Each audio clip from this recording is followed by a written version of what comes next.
Buenas noches, hermanos. Pues vamos a continuar con nuestro curso de Biblia que hemos interrumpido durante varias semanas, pero vamos ya a continuarlo. Estábamos hablando la última vez, ¿verdad? Antes de Semana Santa, estábamos hablando sobre las plagas que se van dando en Egipto, y veíamos, ¿verdad? Íbamos leyendo de manera general cada una de las plagas y explicábamos cuál podría ser su enseñanza, ¿no? Su aplicación espiritual.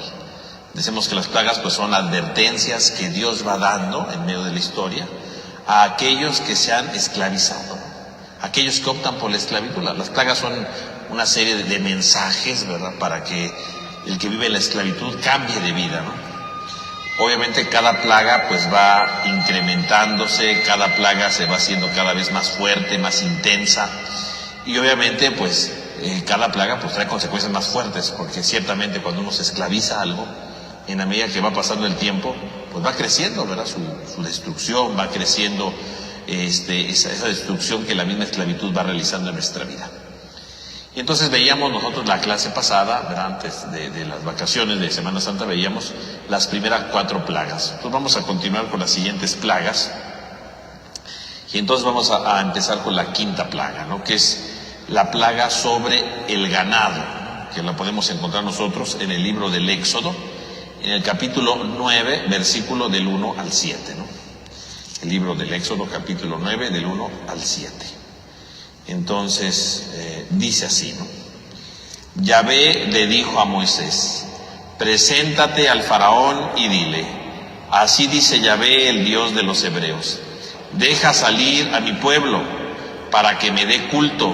Si te niegas a dejarlo salir y lo sigue reteniendo, la mano de Yahvé caerá sobre tus ganados del campo, los caballos, los asnos, los camellos, las vacas y las ovejas. Será una peste espantosa. Pero Yahvé distinguirá entre el ganado de Israel y el ganado de Egipto. No perecerá nada de cuanto pertenece a Israel. Yahvé fijó un plazo en los siguientes términos: mañana hará esto Yahvé en el país. Al día siguiente cumplió Yahvé su palabra y murió todo el ganado de Egipto, más del ganado de los israelitas no murió ni una sola res. El faraón mandó averiguar y efectivamente del ganado de Israel no había muerto ni una res. Sin embargo, el faraón se obstinó y no dejó salir al pueblo. Entonces aquí tenemos esta 5ª plaga, que ahora va en referencia al ganado. Si ustedes ven, pues esto va creciendo, ¿no? Las anteriores plagas eran los moscos, las moscas, ¿no? Los tábanos. Pero ahorita ya empieza a haber muertes, ¿no? Empieza a haber la muerte del ganado. Obviamente que la manera como lo describe aquí el autor, pues es con una hipérbole, ¿no? Porque dice que murió todo el ganado. En realidad no murió todo el ganado. ¿Cómo sabemos? Pues porque en las siguientes plagas se habla de nuevo del ganado. Entonces, si hubiera muerto todo el ganado, no había habido ganado para las siguientes plagas, ¿no? Que fueron afectados. Por lo tanto, es una manera de decir que es amplia la plaga, ¿no? Ahora, esto nos habla entonces, sí, de una exageración del autor de todo el ganado, pero sí nos habla de que es dañada el ganado. ¿Y qué significa ser dañado el ganado? ¿Qué es el ganado?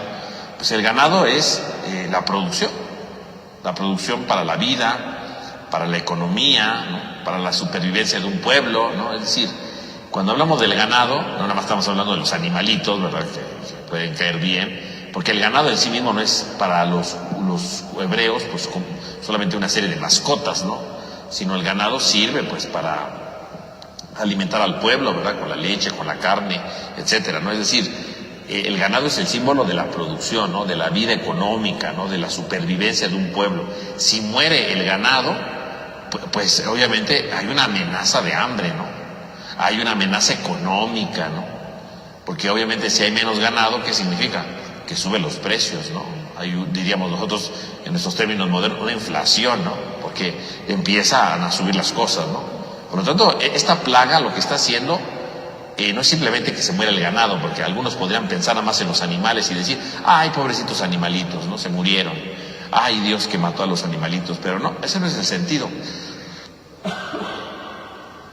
El verdadero sentido de esta plaga que muere, que este ganado que muere, es el golpe a la economía de Egipto. O sea, no es tanto que se mueran los animales, no. sino lo que significan esta muerte de los animales, ¿no?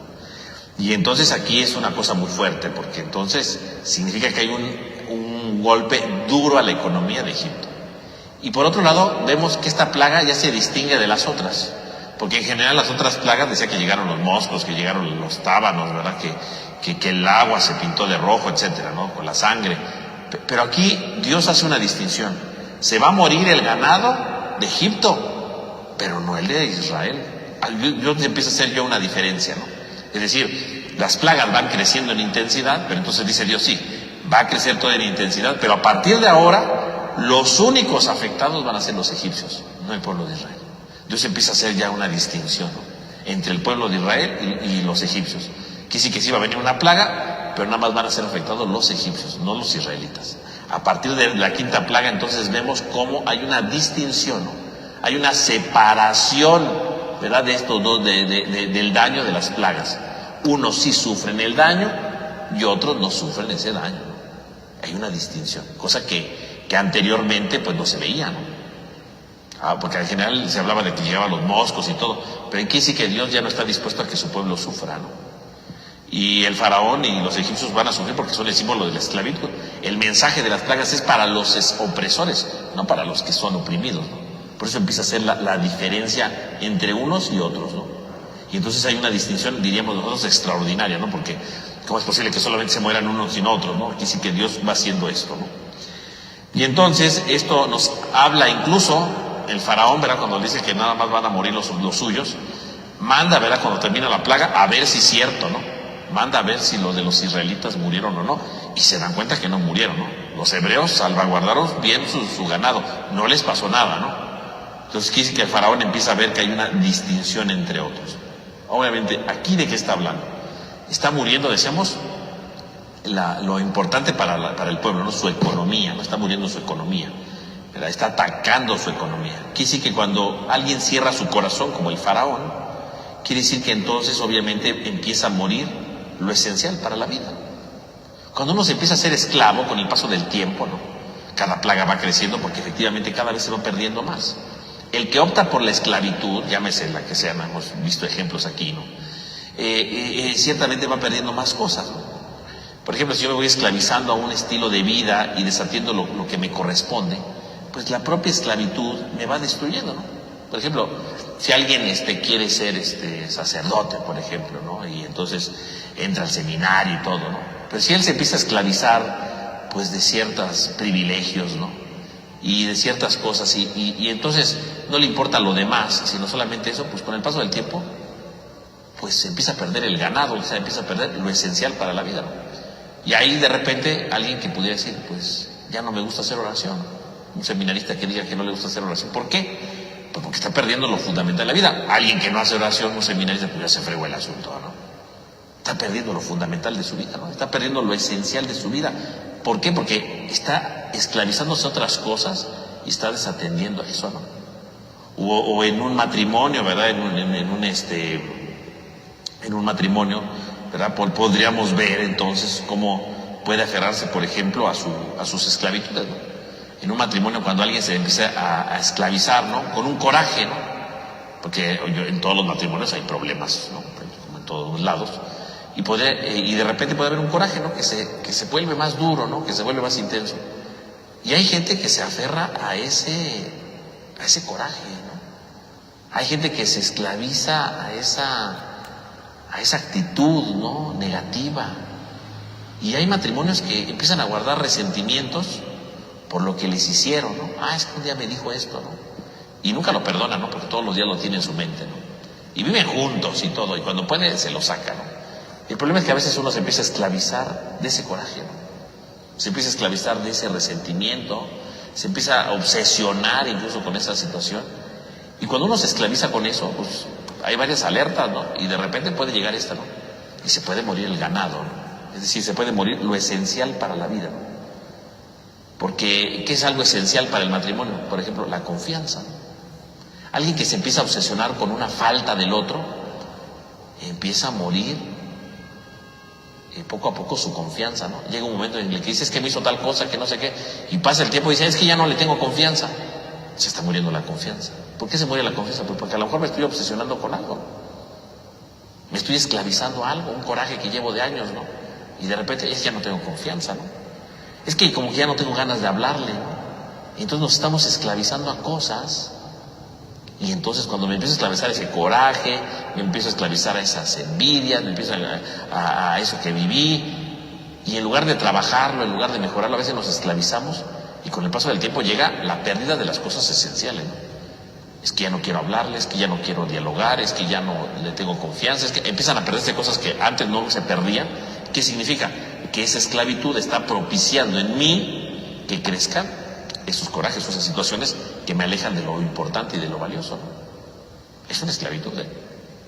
Digo, pongo aquí este ejemplo de un coraje, pero puede ser cualquier cosa, ¿no? Y empezamos a perder lo vital, ¿no? O sea, si en un matrimonio se pierde la confianza, pues ya se vuelve el asunto, ¿no? Porque un matrimonio está fundamentado en la confianza, ¿no? Digo, está fundamentado en el amor, pero el amor en un matrimonio, una de las características del amor en el matrimonio, ¿cuál es? Pues la confianza. Si no tiene confianza, pues ya se echa a perder el asunto, ¿no? Entonces, la muerte del ganado significa que cuando uno se esclaviza a algo, con el paso del tiempo, muere el ganado, muere lo esencial para la vida, muere lo fundamental para subsistir, ¿no? Y entonces de esto nos habla precisamente esta plaga, ¿no? Y vemos cómo el faraón al final, aunque ve que murieron los suyos y no murieron los de los israelitas, pues le da más coraje y cierra su corazón y dice, no los dejo salir.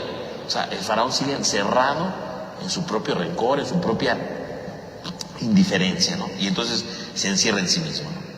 Y entonces viene la sexta plaga, que son las úlceras, ¿no? Son las úlceras. Y entonces dice, ¿no? Éxodo 9 del 8 al 12, esta es pequeñita, ¿no?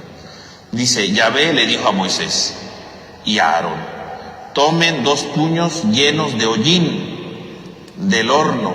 Moisés los echará al aire en presencia del faraón y se convertirá en un polvo fino sobre todo el país de Egipto, y originará en hombres y ganados úlceras que se segregarán por todo el país y se originará y se convertirá en un polvo fino sobre todo el país de Egipto, y se originará en hombres y ganados úlceras que segregarán por todo el país de Egipto. Tomaron pues el hollín del horno, y presentándose ante el faraón, Moisés lo echó al aire, produciendo en hombres y animales úlceras con secreción de pus. Ni siquiera los magos pudieron permanecer ante Moisés a causa de las úlceras, pues las úlceras afectaron a los magos como a todos los demás egipcios. Pero Yahvé hizo que el faraón se obstinase y no le hiciera caso, tal como le había dicho Yahvé a Moisés. Entonces, ahí tenemos ahora las úlceras. Exactamente qué úlceras eran, pues quién sabe, ¿no? La palabra que habla ahí de la úlcera es muy compleja. Es una enfermedad de la piel, eso sí, ¿no? Bueno, hasta pus le sale, ¿no? Dice ahí. Es una infección terrible de la piel, ¿no? No sabemos exactamente a qué se refiere, ¿no? Lo cierto es que afecta a todos los hombres, dice. Fue algo que afectó a todos los hombres. Incluso dice aquí, a los magos, ya se acuerdan que los magos también convirtieron el agua en sangre, ¿no?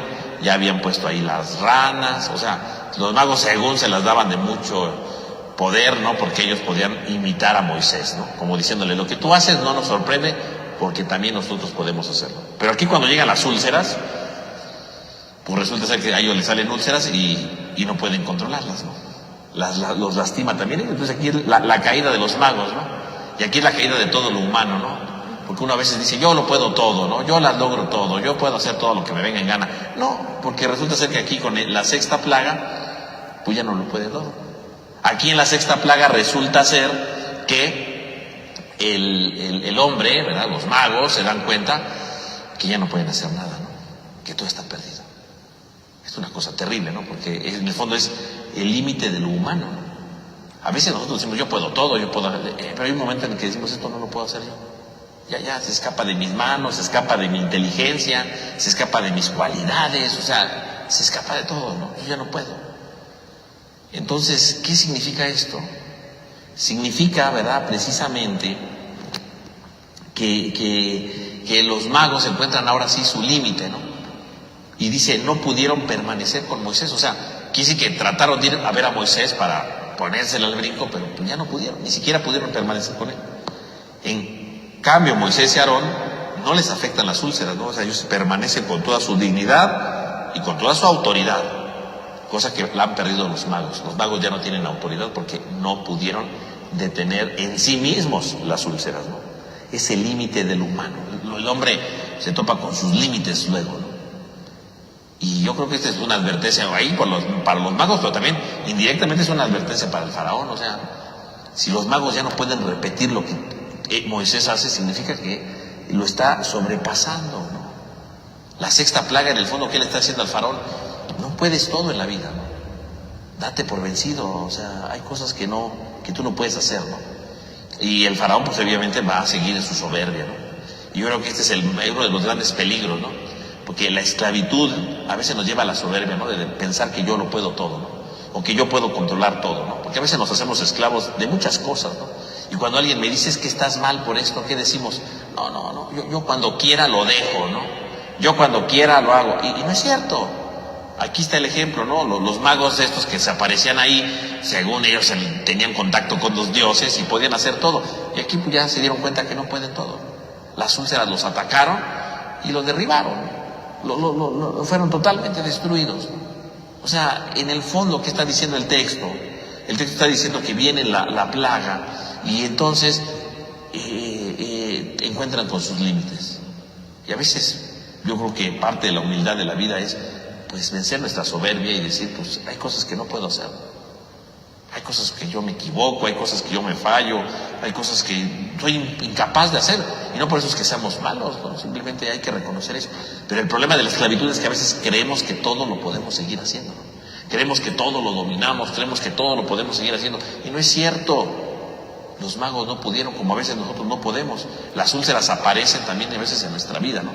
Y no úlceras físicas, ¿no? Sino úlceras espirituales, ¿no? Que decimos, esto no lo puedo curar, ¿no? Esto yo no puedo, no puedo.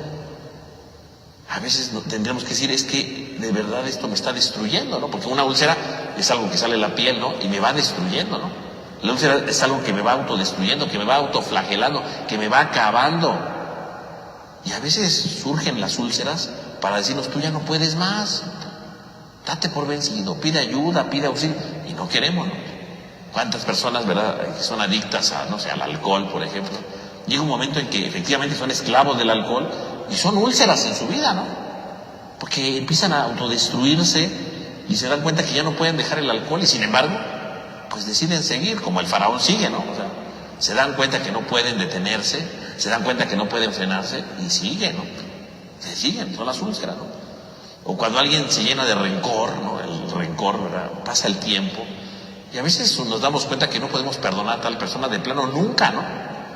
Creímos que podíamos, creímos que éramos fuertes, pero de repente llega la úlcera y dice, mira, tienes una úlcera en tu interior, ¿no? Espiritualmente hablando, porque este rencor te está destruyendo, ¿no? Este rencor te está carcomiendo, este rencor te está disminuyendo, este rencor no te está dejando ser feliz. Ahí está la úlcera. Y sin embargo ahí seguimos de tercos, ¿no? Yo puedo. Ahí tendremos que decir, pues no puedo perdonar, necesito ayuda, ¿no? ¿Quién me puede ayudar para empezar a perdonar? Porque me estoy destruyendo, ¿no? Las úlceras destruyen, ¿no? Y a veces nos puede pasar esto, ¿no? Que nos vamos autodestruyendo, que nos vamos acabando. Por lo tanto, en primer lugar nos enseña esto.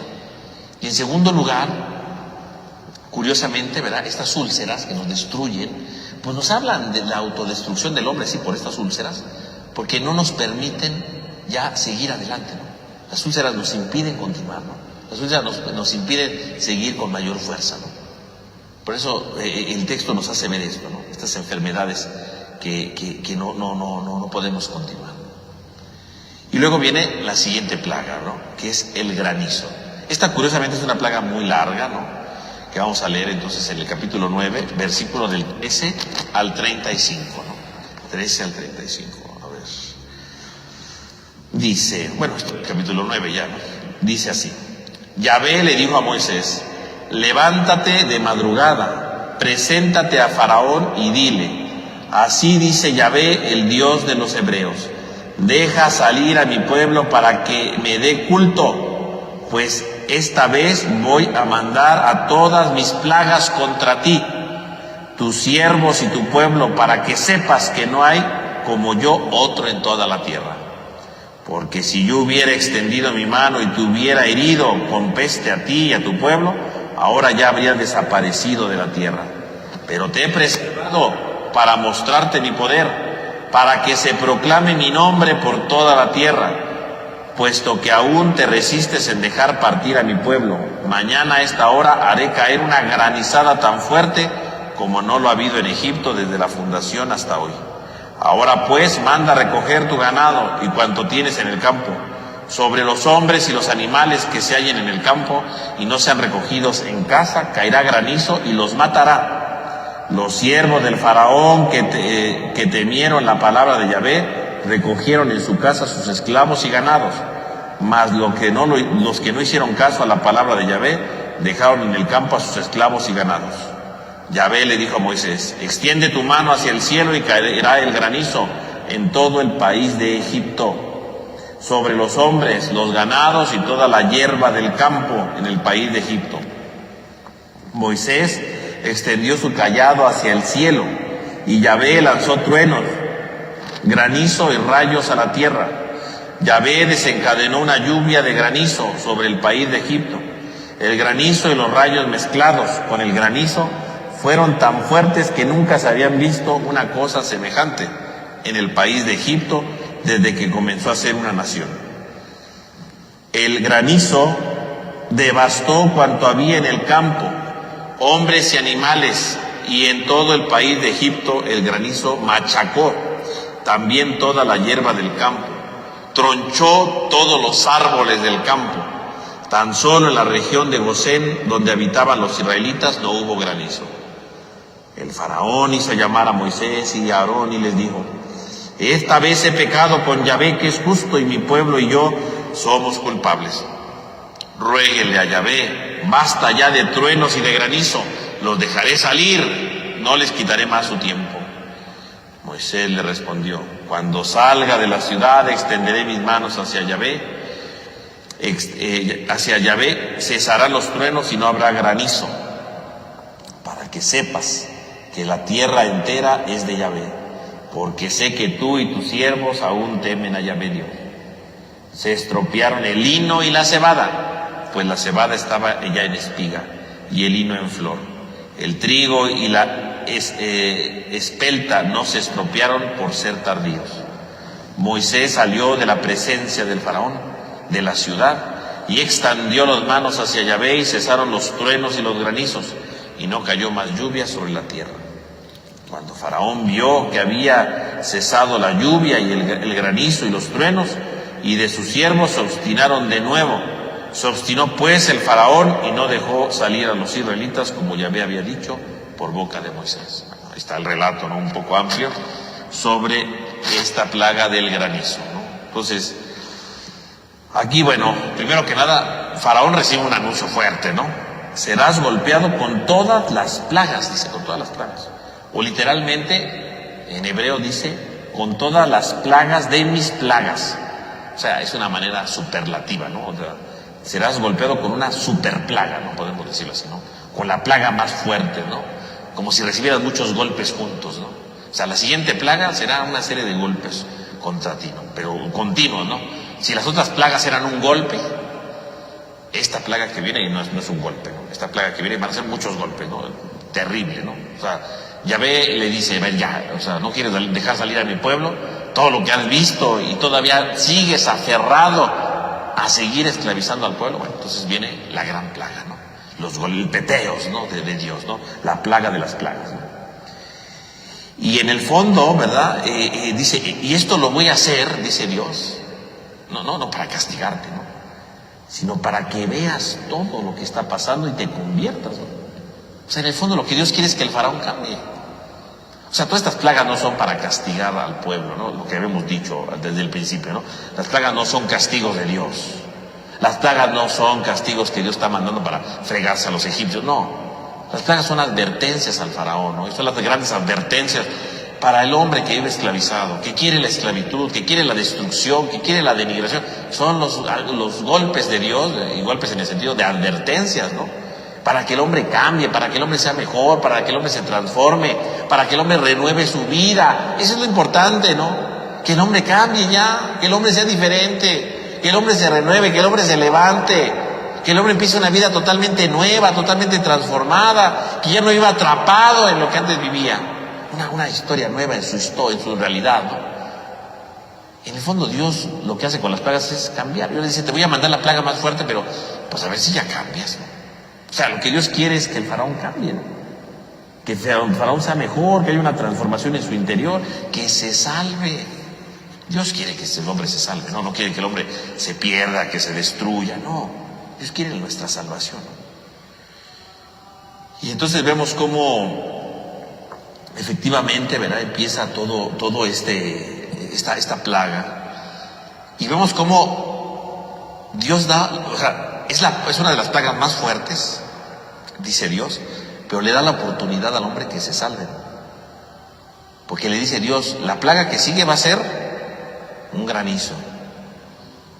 Y ese granizo va a destruirlo todo lo va a destruir. Pero si guardan en sus casas a sus ganados, y habla de los ganados, por eso les digo que no destruyó todos los ganados, ¿no? Ahí habla de los ganados. Los ganados y a tus esclavos se van a salvar. O sea, Dios dice que viene una plaga fuertísima. Y les dice en qué consiste y qué pueden hacer para salvarse. Si Dios no hubiera querido que se salvaran, hubiera dicho, órale, que caiga el granizo, y quien se salvó, y quien no, pues ni modo. Y no, previene y dice, mira, quien quiera salvarse, adelante, ¿no? Y vemos cómo dice, los que temieron a Yahvé, guardaron sus animales y guardaron a sus esclavos, para que no pasara nada. Y los que no, pues les cayó el granizo, ¿no? Pero si ustedes se dan cuenta, Dios está previniendo. O sea, Dios sabe que la plaga que viene es durísima, es fortísima. Y ante eso lo único que puede hacer es prevenirlos. Obviamente, ¿quién va a salvarse? El que tiene temor de Dios, ¿no? El que está atento a lo que Dios dice, ¿no? Y entonces los que temieron a Dios, dice, guardaron sus cosas. Y los que no, dijeron, ay, no pasa nada. Bueno, pero Dios los advirtió, no puede decir, ay, es que se murieron, ay, es que qué triste, ay, ¿por qué Dios hizo eso? No, Dios les previno, dijo, va a pasar esto. Y hay quienes aceptaron la invitación y quienes no. Pero en el fondo Dios lo que hace es, dense cuenta de lo que viene, cambien de vida. Es una advertencia para cambiar de vida. Y entonces, ¿verdad?, viene el granizo, ¿verdad? Y el granizo en el fondo, ¿qué es? El granizo, bueno, dice, lo describe ahí con todo lo que implica, ¿no? Relámpagos, truenos, rayos, granizo y fuego, ¿no? Habla de todo esto en la plaga, ¿no? Y entonces, ¿qué significa todo esto? Bueno, pues en primer lugar, los relámpagos, ¿no? ¿Qué son los relámpagos? Los relámpagos, ¿verdad? Son los rayos, ¿verdad? Que la luz que se ve, ¿no? Y entonces, ¿qué vendría siendo los relámpagos, no? Pues, los relámpagos, pues es la apertura de las nubes, ¿no? Donde se refleja la luz que deja escapar, ¿no? Por lo tanto, los relámpagos vendrían siendo una especie de luz, ¿no?, en medio de lo que viene. Es una advertencia de lo que viene. Es como cuando va a llover y de repente uno ve relámpagos, dice, ay, va a llover, ¿no? A veces no llueve, ¿no? Pero ya cuando uno ve relámpagos dice, híjole, ya va a llover. Es la advertencia. O sea, antes de que caiga el granizo, hay una advertencia. Entonces, ¿qué son los relámpagos? La advertencia de lo que ya viene. O sea que los que todavía no habían guardado a sus animales, si están viendo los relámpagos, debieron de haberlos guardado. Dios los está previniendo primero, ¿no? Y entonces sí, vienen los truenos, ¿no? Empieza a escucharse el trueno, ¿no? Y el trueno, ¿verdad?, pues representa la voz de mando, ¿no? Es la voz de Dios. Los truenos representan la voz de Dios. Es Dios que está hablando. Ya no solamente está la luz, es la voz de Dios que empieza a hablar, ¿no? Y empiezan a caer los rayos, ¿no? Y los rayos, ¿verdad?, en la Biblia representan, pues, una especie de lanza de Dios, ¿no? La lanza que va contra el enemigo, la lanza que va contra el que no tiene temor, ¿no? Empiezan las lanzas.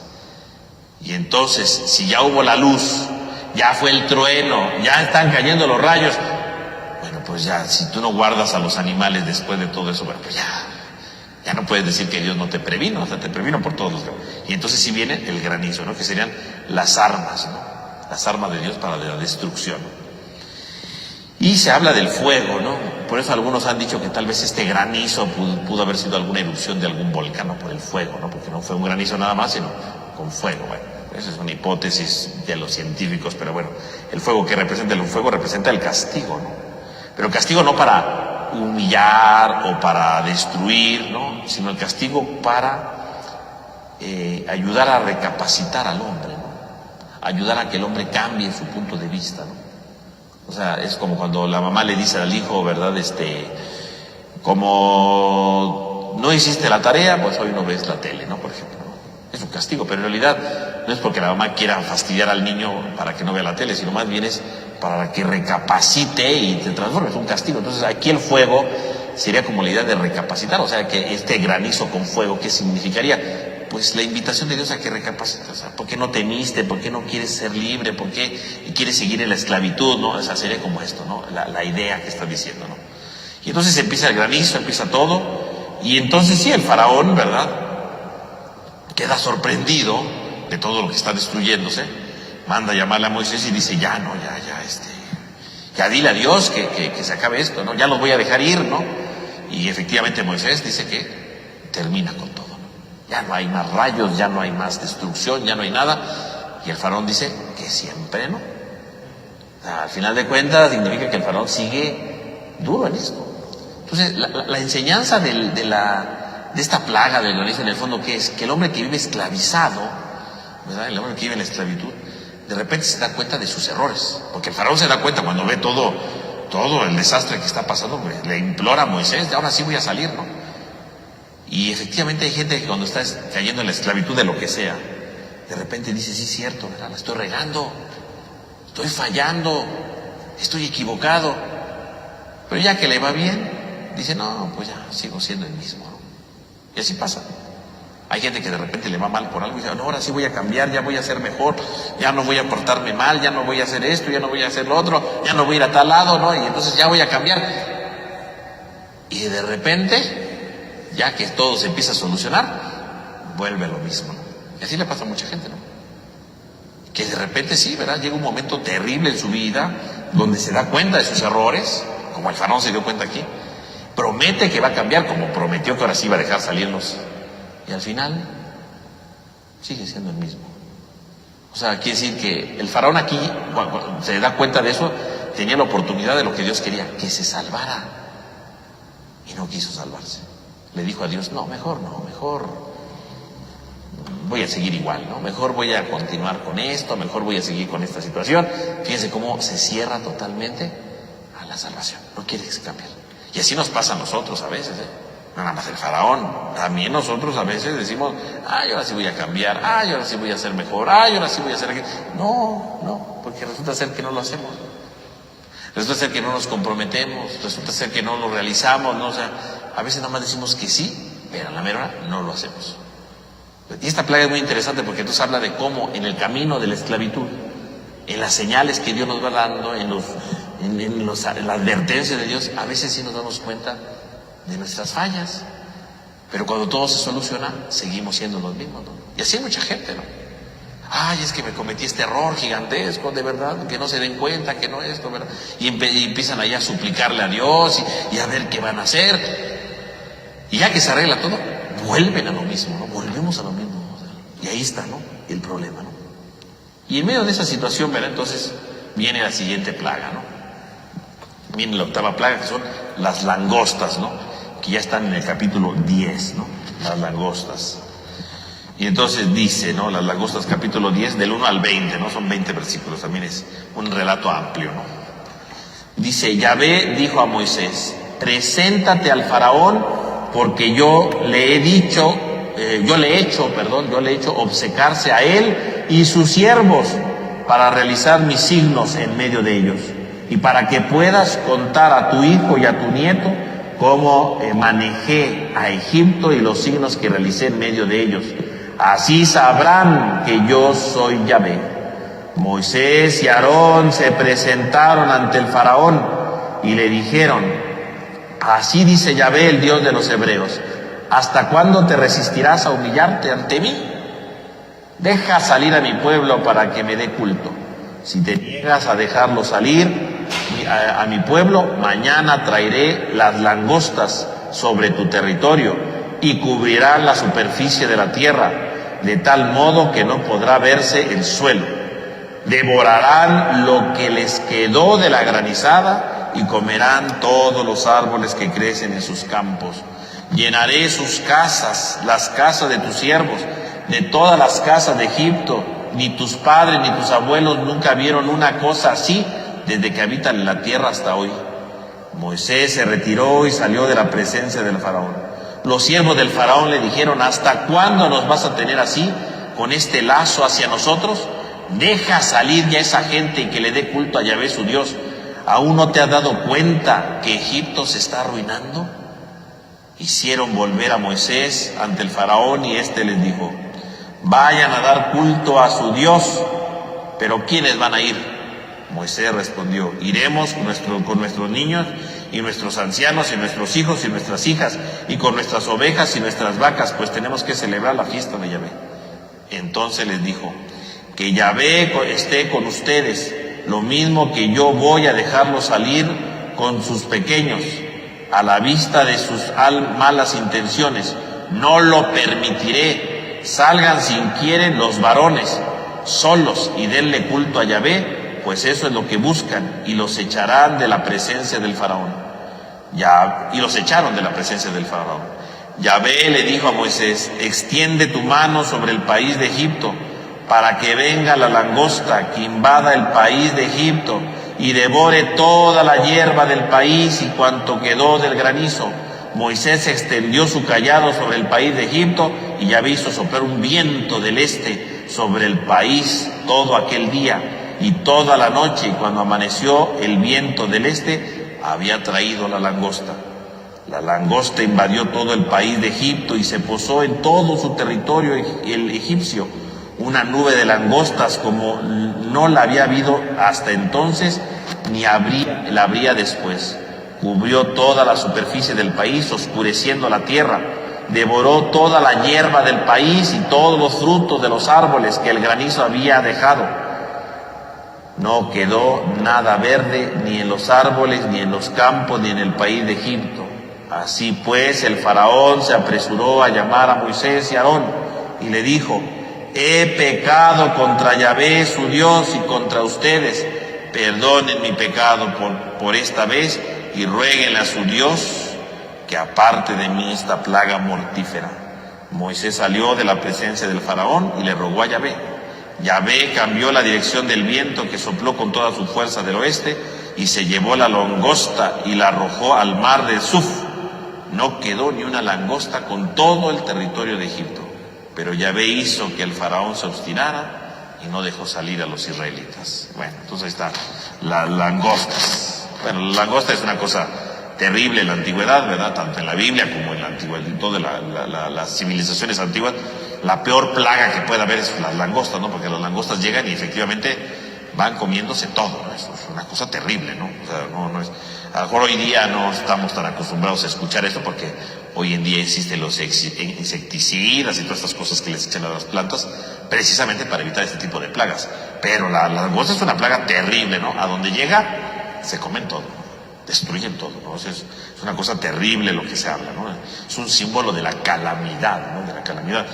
Y efectivamente, como dice, que era como una nube, porque las langostas vienen, ¿verdad? Todas juntas y efectivamente es como una nube que cubre el sol, ¿verdad? De toda la plaga que hay. O sea, es una cosa impresionante, ¿no? Para ellos, ¿no? Entonces, vemos cómo Dios, ya vino el granizo, no cambió, bueno, dice, bueno, pues otra vez vamos a ir, ¿verdad? Contra el faraón. Viene la siguiente advertencia, ahora con las langostas. Fíjense cómo las plagas han crecido, ¿no? O sea, no es nada la primera plaga con esto, ¿no? La primera plaga era que el agua se convirtió en sangre, ¿no? Y bueno, sí es algo terrible, pero vamos, no es que se afecte tanto. Pero que vengan las langostas. Las langostas es la destrucción de todo, ¿no? Las langostas es la destrucción absoluta de la realidad, ¿no? Las langostas no pueden quedar así. O sea, las langostas es un símbolo terrible, ¿no? O sea, trata de hacer ver que cuando el hombre no se convierte, destruye todo. O sea, en el fondo esta plaga ya no queda nada, ¿no? O sea, porque dice que todo lo verde que quedó después de la granizada se lo comió la langosta. O sea, ¿qué quedó de Egipto? Nada, es la ruina de Egipto. Es la ruina de Egipto. O sea, Egipto quedó arruinado. Es lo que está diciendo el texto, teológicamente hablando, ¿no? O sea, el texto dice que el que se esclaviza, el que persevera en su esclavitud, pues destruye todo. Destruye todo. No queda nada ya a su alrededor. Y cuando alguien se esclaviza a un mal sentimiento, pues con el paso del tiempo ese mal sentimiento crece tanto que destruye todo, destruye sus amistades, destruye su familia, va destruyendo todo, empieza a destruir todo, ¿no? Destruye confianza, destruye amores, destruye tantas cosas, ¿no?, que podemos tener, las destruimos todo. O sea, ya el faraón, o sea, después de esto pues no le queda nada, ¿no? O sea, después de ver cómo viene la langosta, le destruye todo, pues ya lo que el faraón tuvo que haber dicho, ya los voy a dejar salir, ¿no? Y de todo modo se va a obstinar, o sea, entonces obviamente va a venir cosas peores. O sea, uno podría pensar, ¿hay algo peor que ver tu país destruido? Pues sí, hay algo peor. Efectivamente hay algo peor. Porque uno dirá, bueno, ya se destruyó Egipto y es la ruina, está en ruinas, ¿no? Si ya no hay nada verde, si ya no hay cosechas, si ya no hay árboles, ya no hay para que coma el ganado. Pues Egipto está destruido. En realidad, esta octava plaga es la destrucción de todo. Ya no queda nada, ¿no? Y curiosamente uno dirá, no, pues después de eso ya no hay nada más, ¿no? O sea, si después de esto el faraón dice, no salen, ya diríamos, no, pues ya ganó el faraón, ¿no? O sea, Dios mandó las langostas, se acaba de destruir pues el imperio egipcio, ¿no? Se acaba de destruir la ciudad egipcia. ¿Qué queda? Nada. Pues, y a pesar de eso el faraón se mantuvo firme, diríamos, el faraón ganó, ¿no? Le ganó a Dios porque aunque prefirió la ruina de su país antes que sucumbir al poder de Dios. El faraón se mantuvo en su esclavitud, se mantuvo en su dureza, le ganó a Dios, pero no es cierto porque faltan todavía 2 plagas, imagínense, o sea, no es cierto, siempre hay algo peor. Nadie puede decir, después de esto ya no hay nada peor, no, y tiéntele y verá que siempre hay algo peor, tiéntele, y el faraón le tentó ahí, ¿no? Pero en el fondo, ¿qué significa? Que cuando uno se aferra a algo, destruye todo, ¿no? Es la verdad, ¿no? Cuando yo me aferro a algo con todo mi ser, aunque sé que está mal, porque aquí el faraón sabe que ya está mal, porque ya ni siquiera es algo que al principio era que no salgan, etcétera. Aquí él sabe que esto que está haciendo está mal, ¿no? Para empezar, porque ya se dio cuenta de la anterior plaga, ¿no? Con el granizo, se dio cuenta que había hecho el mal, ¿no? Y no lo dejó salir. Y ahorita otra vez el faraón se da cuenta que él ya sabe que está mal y se sigue aferrando en su posición. Y prefiere que se destruya su país a dar su brazo a torcer, ¿no? Diríamos nosotros, ¿no? Prefiere que el país se destruya antes que él siga eso. Esto es lo peor que puede pasarle a alguien esclavo, ¿eh? Preferir que todo se destruya para eso, ¿no? O sea, si lo pensamos, por ejemplo, en las guerras, ¿por qué las guerras siguen? Pues porque hay alguien, ¿verdad? Un líder que se aferra a una guerra que a lo mejor sabe que va a perder y sin embargo sigue la guerra y que se destruye su país, que se destruye su población, que se desangren sus soldados, no le importa, porque él sigue aferrado a eso, que al final pierda, ¿no? Se aferra a la violencia, se aferra a su poder, se aferra a lo que quiera, ¿no? Y se destruye, ¿no? O cuando alguien se aferra al poder, ¿no? Y puede haber guerras, y puede haber todo, y me sigo aferrando, aunque se destruye un país, ¿no? Las guerras, ¿verdad?, entre países, o las guerras internas en el fondo, ¿por qué son? Pues porque alguien se aferra en el poder, ¿no? Porque quiere mantenerse, no le importa si le destruye el país, ¿no? Así pasa, ¿no? Cuando surge un dictador y empieza una revolución, empiezan a matarse, a destruirse, y entonces si uno se aferra, pues se siguen matando entre todos, ¿no? Yo sigo en el poder, pero cada vez se va dañando, se va destruyendo porque me quiero aferrar, ¿no? Digo, hablando de un presidente, ¿no? Pero esto lo puede ver en una compañía, ¿no? En un trabajo. Alguien que sabe que está haciendo mal y en lugar de decir, pues ya, ¿para qué le hago el cuento, no? Si ya estoy destruyendo aquí todo, ¿no? No, me voy a aferrar, ¿no? Y se aferra. Y por aferrarse, lastima empleados, y por aferrarse hace que otros se peleen, y por aferrarse les quita autoridad, y por aferrarse les da un montón de cosas, con tal de él estar ahí en el poder, ¿no? En lugar de decir, pues ya la regué, ¿no? Ya, ¿para qué estoy aquí? Ya hice tantas cosas mal, pues ya, ¿para qué sigo lastimando? Yo sigo. Y así pasa, ¿no? Hay lugares de trabajo terribles que se convierten en un infierno, porque hay alguien que se aferra al poder, que sabe que ya la regó, que sabe que ya lastimó, que ya sabe que hirió, y a pesar de eso, sigue aferrándose al poder, ¿no? Y eso puede pasar en una familia, ¿no?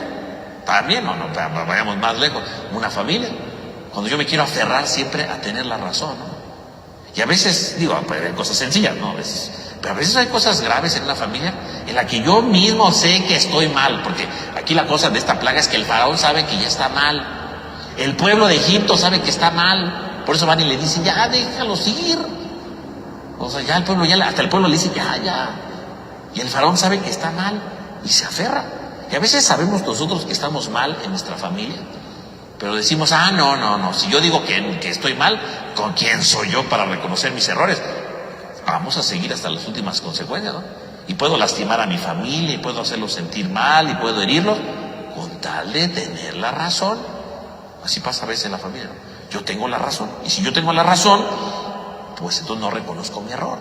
Y si no reconozco mi error, bueno, entonces nos empezamos a lastimar, ¿no? Porque entonces unos me van a decir que no, yo voy a seguir en mi postura, otros dicen que me van a defender, ¿no? Y así empezamos, ¿no? Y queremos tener la razón siempre. O sea, esta plaga refleja a la persona que es capaz de destruir todo con tal de tener la razón, ¿no? El faraón fue capaz de destruir su propio pueblo con tal de tener la razón. No los voy a dejar salir, sabiendo que los tenía que dejar salir, sabiendo que él estaba mal, porque él sabía que estaba mal. La prueba está que cuando dice que si lo saca o no, van sus propios, los de Egipto, ya déjalo salir, ¿no? Dice, ¿hasta cuándo este hombre nos va a servir de lazo, ¿no? Y cuando dice de lazo, se refiere a las trampas, ¿no? Así como cuando alguien pone una trampa para agarrar un animal, ¿no? Y el animal cae ahí en el lazo, lo amarra y se queda colgado, ¿no? O sea, los egipcios ven que Moisés es como una trampa de lazo, ¿no? Que los tiene atrapados a todos, con todas sus plagas. Ya como diciéndole al faraón, ya este señor nos está atrapando, este señor nos está destruyendo, ya déjalo salir. O sea, los mismos egipcios le dicen al faraón, ya déjalo salir, ¿no? Ya, o sea, ya no inventes, o sea, ve cómo estábamos después del granizo y todavía sales con que, no sé. Y entonces el faraón es cuando dice, los voy a dejar salir, ¿no? Los voy a dejar salir. ¿Y por qué le dice que los va a dejar salir? Pues porque sabe que está mal, sabe que ya no queda de otra, que ya perdió. Pero cuando le dice, a ver, ¿quién va a salir, no? No, pues vamos a salir todos, ¿verdad? Ancianos, niños, ¿verdad? Ganados, todo va a salir. Pues obviamente el faraón se las duele y dice, a ver, no, esto no es una salidita de ida y regreso. Esto es lo que quiere es irse de Egipto, ¿no? Y entonces dice, no, entonces no van a salir. Y otra vez se aferran, sabiendo que ya perdió todo, sabiendo que ya se aferran, ¿no? Van a venir las langostas, que venga la langosta, y pues destruyen todo, ¿no? Acaban. Qué curioso, porque mientras que el faraón no quiere reconocer a Dios como el absoluto, como el total, ¿no? Sí reconoce que destruyó su pueblo, porque dice que salió y vio la ruina de Egipto, ¿no? O sea, es una cosa terrible, ¿no? Es el aferrarse. O sea, la esclavitud hace que a veces nos queramos aferrar tanto al poder que somos capaces de destruir lo que amamos para querer subsistir, para querer estar encima, cuando ya no queda nada. Y aún así podemos destruir más porque vienen otras dos plagas, ¿no? Pero fíjense cómo la plaga de las langostas es terrible, ¿no? Es terrible la plaga de las langostas, ¿no? La destrucción total de todo. Por mantenerse, digo, en este caso no es el poder, porque no es que le quieren quitar al faraón, por mantenerse en su posición, ¿no? Por mantener el poder de decir, yo quiero aquí mandar que no se van y no se van. Y pues al final sí le pide perdón, ¿verdad? Y toda la cosa, pero ¿de qué sirvió pedir perdón si ya había destruido su país, ¿no?